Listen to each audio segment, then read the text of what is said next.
Hello and welcome to the KindHuman Cycling Show. I am your host, Gavin, and today we have part 3 of 3 of our conversation with Elise Yanover, physiotherapist extraordinaire. And today we continue with talking about strength training. So now we're going to do core. And again, if anything is most important to injury prevention, it's strength, which unfortunately can take a little bit more time than flexibility. Like I said, most of my people, when I give them both types of exercises, 99% I've done my stretches. Okay, but have you done your strength? No, I haven't really done that. Okay, do that and you won't need to come and see me, right? So it's really important to keep things strong. It prevents injury, it helps us in our everyday life, and it makes us better athletes, better cyclists. So first thing we're going to work on, so primarily with our talk today, we're going to talk about abdominal, low back.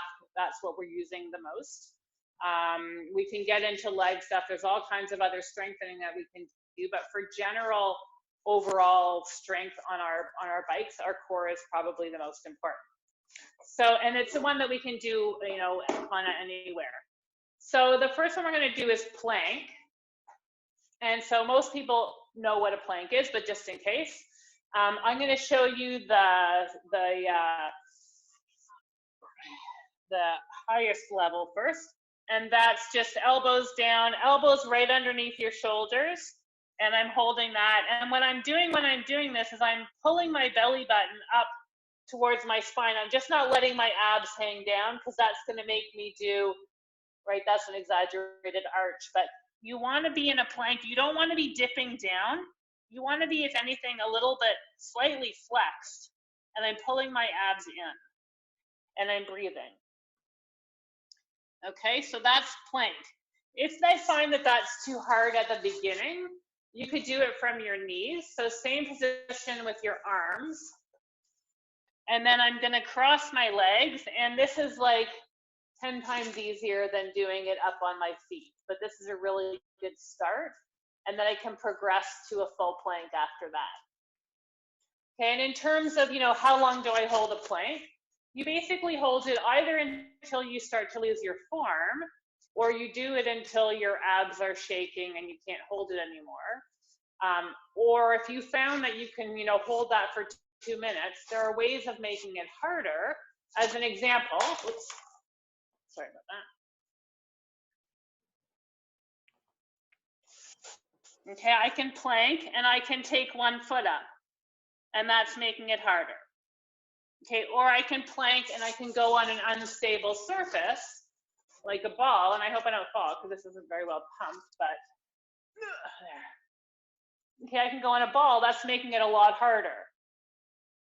Okay, so there are multiple ways of making plank harder, and that you can easily find online. Okay? So when somebody's getting started with doing a plank, what's a reasonable amount of time to hold it for? Is it 5 seconds? So if I'm seeing a client for an injury, I will say, you know, go for like 10 to 30 seconds. Okay. And do usually 3 reps, 5 reps. You don't have to do 20. Like, we're all just going to, you know, you want to make it time efficient. You want to do quality over quantity. And if you're going to be doing it regularly, like, so for strengthening, we were talking about, if you do something 2 times a week for strengthening, you're kind of just doing it, right? You're not really getting a massive benefit for improvement. If you do it 3 to 4 times a week, you're getting more of an improvement. Okay, so minimum, you don't have a lot of time. 2 is going to kind of maintain the level that you're at, maybe get you a little bit stronger, and you'll know when you're stronger because you can hold things longer, you can do more of them. But if you really want to see changes in your core strength, you want to aim for about 3 to 4 days a week. Okay, and so is that 3 to 4 times a week per for the same muscle group? For the, yes. Yeah, okay. And then, so you were talking about reps and doing about 3 reps. How much rest? Yeah, so for plank, side plank, I usually do 3 to 5. At the most, how much rest in between? Yeah. I like to keep my abs like tired so if I'm doing like weight training stuff, I'll usually go kind of 30 to 60 seconds per set. When I'm doing abs, I have a little timer thing, I set it to 20 because I want to be more tired. And I think that also though depends on your level of where you're starting from. So if if you can handle a little bit more, shorten your rest so that you fire it more continuously, you stress it more. Because I do find too that if you're just starting out, not doing a lot of resistance things or altering things is a great place to start. When you get to be at a slightly higher level, you have to challenge it a lot harder. I find it really hard to challenge, even though I don't think that my abs are super strong, and I notice that when I get out on my bike. They're stronger than some, but I still find I have to really like resistance or really shorten the reps or go off balance so that to challenge them more. Okay. And So then beginners start with low. Yeah. will you so will you do 3 planks in a row, or will you go plank, side plank, other Oh, it makes activity? no difference.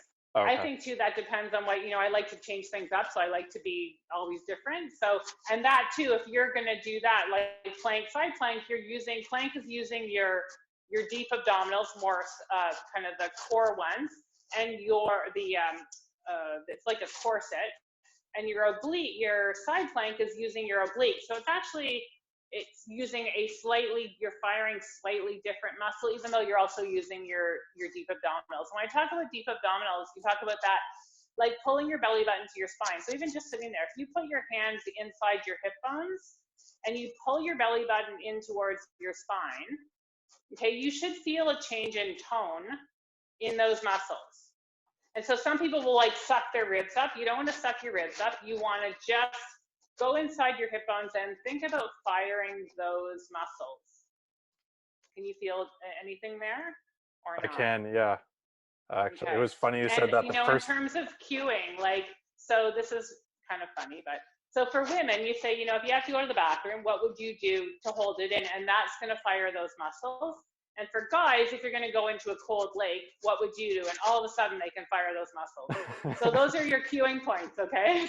I don't know that feeling, but I'm just saying, if you can't find them, because some people are still like pushing out, bearing down, ribs up, go into a cold lake. Oh, yeah, I got it. Okay, got ya. Okay, we got it. Okay, Okay. so we've done. So whenever you do any abdominal, and even on your bike, you should be in those positions, right? Climbing hills, use your core. It's going to take the stress off of your extremity muscles much easier, much more than if you just kind of let it all, hang out while you're riding. Amazing. So what's next? Okay, so side plank. So full side plank would be heels, again, elbow underneath my shoulder, okay, and my feet are stacked, and my hips are up. I'm not dipping down. My hips are kind of up, you want to not be hanging down. Okay, that's firing that muscle on the side. You want to make it easier, bend your knees, and go up like that. Okay, you want to make it harder. Plank, side plank, lift a leg up, do leg repeats. That really works both your hip muscle on this side and challenges your core. Okay? And again, you can make it harder on a ball and things like that. The next one is obliques. So again, there's muscles that run, on an angle like this, and they help us when we have to turn, when we have to lean down to do something. For cycling, again, just overall stability of our whole core. 2 ways to do it. Okay, you can hold on to something like a small weight or nothing, lean back a little bit, pull your core in, go side to side. Okay, so that's doing my obliques. And again, I'm not just letting my abs go. I've got my belly button pulled into my spine, so I support my back. Okay, the other way of doing it, if you have a ball, and again, this is not pumped up, so I may fall off. Lie over the ball, feet against a wall. Gotta be up more. Hands behind your head, come down, and then come up. Or if you're at a gym, they have that kind of machine that does that. Okay, so I'm strengthening this muscle, and I can also just do that on the floor.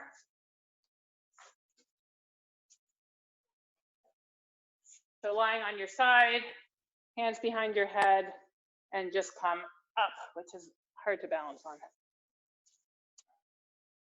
The same thing. Okay, I'm not getting a lot of height because it's not like a max. Let me get a lot of height, but that'll just fire those muscles on the side.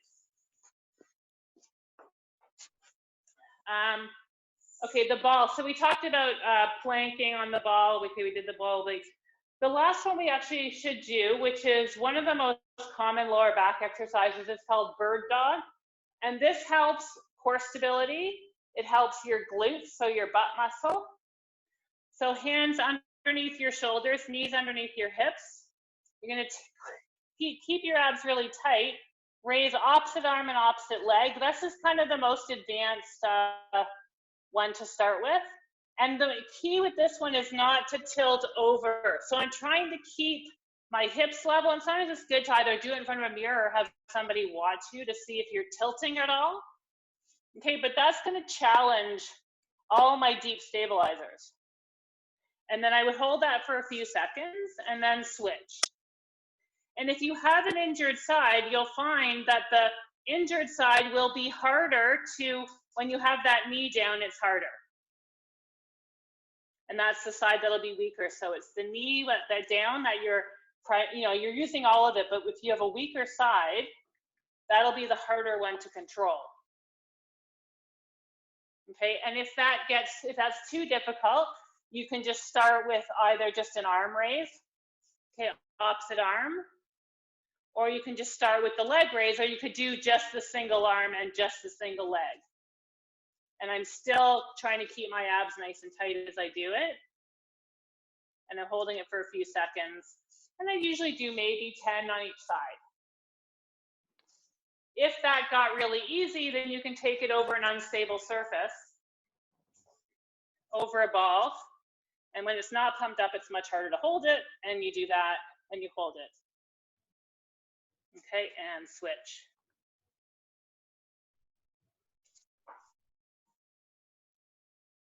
Fantastic. So Thank you. that's the strengthening. Yeah. Awesome. So we've gone through stretching, we've done foam rolling, and we just finished strength training. So Correct. what you were saying to me is 2 days a week strength training is going to help maintain your strength. 3 to 4 or is, if you're just starting out, it'll start to fire things. Right, keep going. and then 3 to 4 is going to help you improve your performance. Correct. Okay. So if somebody does have an injury, what is the benefit of going to see a physiotherapist?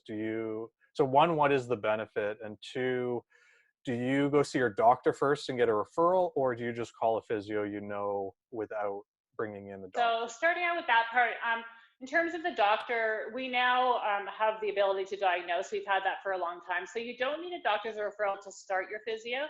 If you do have insurance extended benefits coverage, you might need to get a doctor's referral for cover to have the insurance company cover it. And a lot more now are not requiring that because there's all this online submission, and some require, some don't. So it's best to check into your benefits plan if you are going to use your extended benefits and see if you require the referral, but you don't require it to start. So, and if you're going to say people get, let's say I have a sore knee, I'm going to go to my doctor. Your doctor is going to either give you medication. Your doctor's going to say you have, maybe say you have they're going to give you the little pamphlet of what all knee people have. I see it a lot with shoulders and stuff. Here's your rotator cuff exercises, okay? People's rotator cuffs are so different, and you often don't want to start with the things that they're giving you. So if you have a sports injury and you're kind of wanting to have that doctor comfort first, go see a sports doctor. There's a lot of great sports doctors out there. I usually say if you have a stomach ache, you have something medical, go to your family doctor. If you have a sports type injury, an injury to your musculoskeletal system, either see a physio, or if you'd rather see a doctor first, go to a sports doctor, because you're going to skip a step and you're going to get what you need to get at the beginning. In terms of injury and why you go to a physio, what I usually tell people, and I've done a lot of speaking at running room and things like that, is I would say, if your injury is still lasting, 2 weeks, and you've either tried to rest it, or you've tried to do your own self-care, or you've done nothing and it's still bugging you, then that's when I would seek out help. I wouldn't, I see a lot of people that have waited 3 months, 4 months, 6 months. If you get in there within 2 weeks or 3 weeks, like very short period of time, you're out of there, within 1 week or 2 weeks. You're not in there for 6 months. So you're going to save yourself a lot of compensatory things that can happen the longer your injury happens. You're going to save yourself a lot of time, a lot of money, a lot of, having to have that need to do all the extra things that are required when you have an injury for a long period of time. And so the physiotherapist will help. Yeah, go ahead. I was going to say, what can somebody expect for somebody calls you, they come in to see you? What is the first appointment, second appointment? How does that look? So what I do when I first see a client is I'll do a full interview and try to get an idea of why this maybe happened. And a lot of times just you talking about that, or, we go into more questions, or we're already starting our sort of treatment after our assessment in that same appointment and go, oh yeah, I remember I did that. So you want to try to piece together why the problem happened and think about the mechanics of why that problem happened. So I'll do a full assessment. We'll talk about what happened, and then I do, my own physical assessment. So I'll have you move, I'll move you, I'll check out the joint. So I check out strength, I check out flexibility, try to get a picture as to what I can give you to do and what I can do for you. And for my own personal clinic, my treatment is primarily hands-on and exercise prescription. I like to have people do things on their own. People know I tend to fire them before they want to be fired. I like to get people out doing it on their own more than having to come and see me. So if I need to treat somebody, I'll do hands-on. I'll give you things to do at home. I'll give you advice on your sport and how you might need to modify, or do you need to go into your bike shop and have a proper fit done, or a different fit, or change different aspects of your setup, change your training, and then I send you off. We usually will book a follow-up if it's needed. I always tell people, if you don't need it, you feel great, let me know. We don't need to continue. And in the follow-up, then I'll see, is it better? Is it not better? Have you been doing your exercises? Yes, I've been stretching. Okay, start strengthening. And then we go from there. So it's just I never would tell, if you're going to a professional and they say, well, you need to come, I had a client who went to the doctor for a back problem. The doctor says, well, you need to go 3 times a week for 6 weeks. You never know. First of all, I never do. I have longer appointments, so I never need to see people that often. And you don't know if that person in 2 appointments is going to be 100%. So, it's just really assessing each time how things are changing.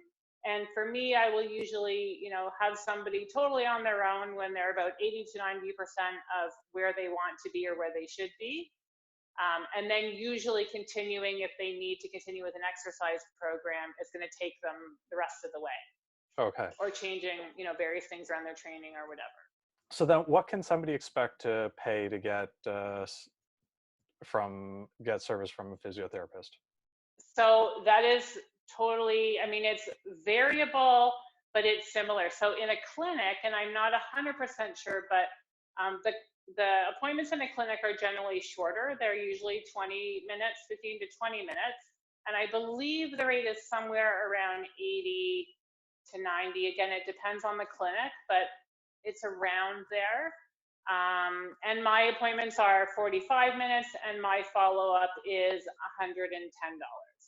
So, usually clinic, you're looking, like I said, somewhere probably between 80 to 90, 70 to 90 for 20 minutes. And then you see somebody who is either private, in their home, or has longer appointments. And, again, the value is different, but it's also the professional is different. So, the cost-wise, I often have people say, well, that's too much. Well, okay, but you have to look at, are you going to get the same quality of treatment?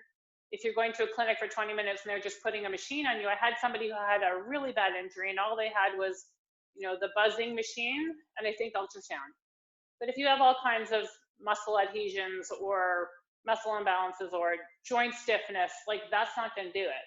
So just like there's good and bad, every other profession out there, you have to assess what's good for you. And if you're not getting results within 4 sessions, 5 sessions, Even if it's 10, I'm not saying perfect healing, but if you're going nowhere after 4 or 5 and that professional has not changed what they're doing, you got to find another one. Because I've seen people that have gone to places for 3 months and they're no better, but they're out a lot of cash and a lot of time.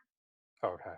So it's super important to make sure and use referrals from people that have had results, right? My whole business is referral based. It's from people that have had results, and or people that have had results from other places go to other places. You have to have all those people in your Rolodex and use them. Rolodex. So speaking of that, I've used Elise for my physiotherapy. I know lots and lots of people, other people in my family, friends, other customers of KindHuman go to Elise. I can't recommend her enough. So if And somebody, I love your bike, so it's easier. KindHuman has the best bike too. so Thank you. if somebody does want to book an appointment with you, what's the best way for them to find you? I have a website. It's www.physiobyelise.ca. My email and my phone number are there. I will be honest, I am much better on email and text message than I am on phone call. So your best bet is to use one of those two methods. Otherwise, do a phone call, but if I don't get back to you, send it in some other way. And yeah, that's the best way to do that. And you can also ask me questions.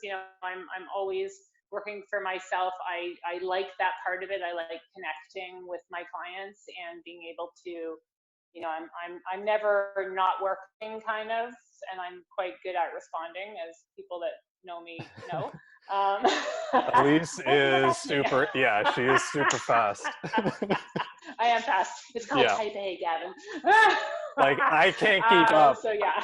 If I send a text message to Elise for some help, I can't keep up. That's how fast she is. And also, if you do want an introduction, feel free to reach out to us at KindHuman, and we can easily put you in touch with Elise. Thank you. So, well, I hope that was informative for everybody. Yeah, is there anything else that you wanted to go over? We went through a lot today. Yeah, we covered a lot. I would just say, taking those extra few minutes off your ride time, or like I said, doing it before you get in your house, or if I working out downstairs through the winter, before you go upstairs, I literally take 3 minutes.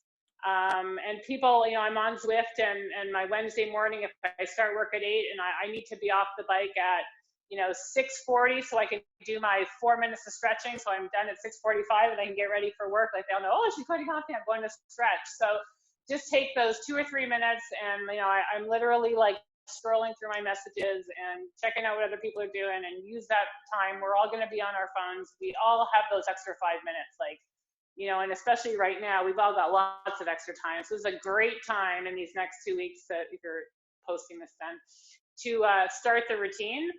And then you've got the routine, and then when life gets back to normal, we can just keep that routine going, because honestly, we all have that 5 minutes to stretch. And in terms of the core stuff, you don't need to do everything every time, right? So you want to do, you're watching something on Netflix, get on the floor and do some core stuff, or foam roll. And what I often say to people, and to myself too, is that, like, if you sit on that couch, like, you're not getting off that couch. So do it before. I honestly, when I used to have to do stuff when I was injured running all the time and whatever, injured running often, if I sat on the couch, I wasn't going to do it. So do it before you get on the couch, and then you'll do it. Well, thank you, Elise. Do it before you're exhausted. Do it before, get up in the morning 5 minutes earlier, maybe, if that's not when you do your exercise, and plank for a minute, or challenge your kids, or whatever. Yeah. So thank you so much, Elise. Just to welcome. recap today, things you can do to improve just how you feel about yourself, as well as your performance on the bike. Stretching a few minutes a day, 3 minutes, 5 minutes, is going to have a huge impact. As a 40-plus-year-old cyclist myself, I've been stretching now for a couple of years, and it made a huge impact on my cycling and my comfort on the bike. So like 3 to 5 minutes, that's it. Yeah, listen, I have a 63-year-old friend that I ride with a lot, and he is a proponent of working on his stuff off outside of his bike and other things he does. And the guy's in incredible shape, and he's injury free, other than when he falls off his bike and rips his shoulder or whatever. But he's a really good example of always taking care of the little things, and he's been able to maintain what he's been wanting to do without, having to come in for any therapy or be off the bike. Just wish he'd stop crashing. But other than that, a lot of Amazing. story. And then the Yeah. other piece that I really liked was using TV watching time or hanging out to do it before you sit on the couch. And again, it's So true. a few minutes investing in your body is going to have a huge Yeah. impact on. Or set an alert on your phone, right? 8 p.m. if that's your time or whatever it is, the alert goes off, and just resist that, say, oh, snooze 10, and then you go to bed. If you're getting really tired, you're not going to do it. So find that time, carve out that 5 or 10 minutes, and you'll see that it doesn't, people always think that working out has to be an hour, has to be 45 minutes. It does not have to be. It's accumulative. And so just doing, 10 minutes a day is going to be better than doing 0. So think of it that way. And then once you start to see results, you might find that you make more time to add in extra things. Amazing. So thank you again Okay. so much You're for your welcome. time today. No And problem. from all of us at KindHuman, thank you for joining us today, and we look forward to seeing you next time. Have a great day. Bye.